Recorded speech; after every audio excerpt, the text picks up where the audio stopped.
Ito kutsara mo. Itong pangpalitada. Palitada. Pero anipis ng bulay po no?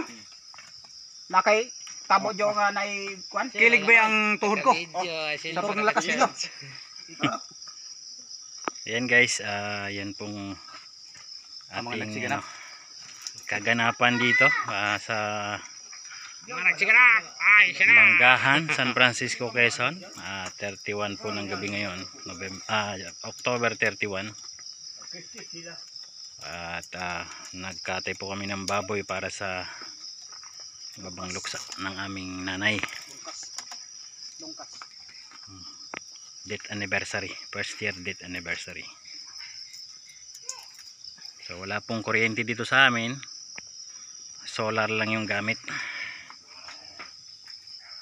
Ganun kabangis. Si Manoy mo pa. Sitaw sa mga nagkatay. Ayan, shoutout sa mga nagkatay. Oh. Ang mga nagsiganap. Ayan, ang mga nagsiganap, hindi makita, madilim. Ito. Pasok. Pasok! Ang dilim. Ayan. Medyo nahirapan kami sa pagtumba. Pero Tinatay na lang bago tinumba. sinatay muna. Ayun. Ay, masa. Igong ko ng tubig na gamay. Lamasa. Meron. Halika dito. Sino ba nga ning Parang kung may katay na gulpe?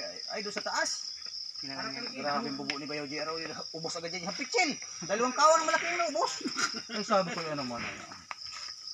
Kalunos-lunos naman yung mga pangyayari na.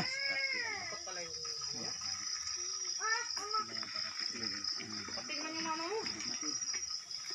Malayo dito ang balon. So, yan po ang proseso mga idol sa pagbabalat. Sanay ka talaga pre maglamas. Ano? Sanay, sinasanay. Ano na niya ang mga Kinakamay lang, mainit yun. baga ka nagkubal. Kubalan na ni.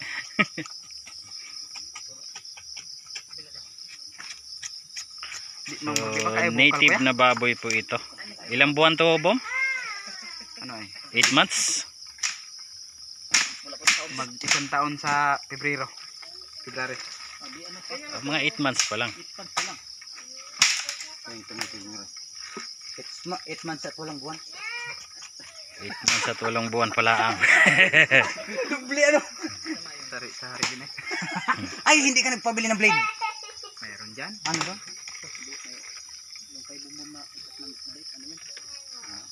Okay, pero ba na pwede siguro ito pang ano kahit. Dry blade dagan tatay. Palitan ko na, bago na, isa na ka. Sa kaset. Isang sit, gwapo ka. Kani? Mamaya yan, dito sa katawan. Ayos na yan, ahitin na lang natin yung mga kwa. Hindi kayang abutin ng liwanag. O, panoorin nyo sa YouTube to ha.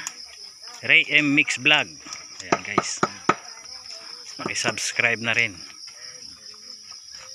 Like and share. Okay. Naman, pataas naman. Balik ka rin natin ang ulo mo. Bigas, pero muna. Dito natin hatakin.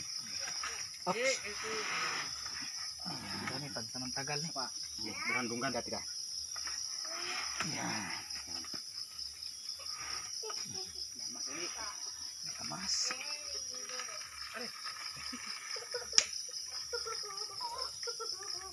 Pag-unti ang tubig, dikit-dikit mo lang. Kita natin dito.